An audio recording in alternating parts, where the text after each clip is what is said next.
పైనుండి కిందకి దిగుతున్నారు దేవదూతలు. కిందకి దిగి మళ్ళీ పైకి ఎక్కుతున్నారు. జాగ్రత్తగానండి, పైనుండి కిందకి దిగుతున్నారు, కింద నుండి పైకి ఎక్కుతున్నారు.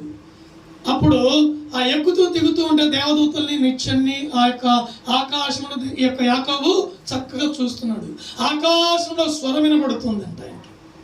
ఆ మాట చదువు పైన ఉంటుంది. నేను అబ్రహాము దేవుడను, ఇస్సాకు దేవుడను, నీకును దేవుడనై ఉన్నాను. నువ్వు వెళ్ళే మార్గంలో నీకు నేను తోడై ఉంటాను. యాకోబు, నువ్వు భయపడొద్దు. నువ్వు చేరవలసినటువంటి ప్రయాణం చక్కగా చేరవలసిన గమ్యానికి నిన్ను చేరుస్తానని చెప్పి దేవుడు యాకోబుతో మాట్లాడాడు. మాట్లాడిన వెంటనే యాకోబుకు వెంటనే మెలకు వచ్చింది. ఏమొచ్చింది?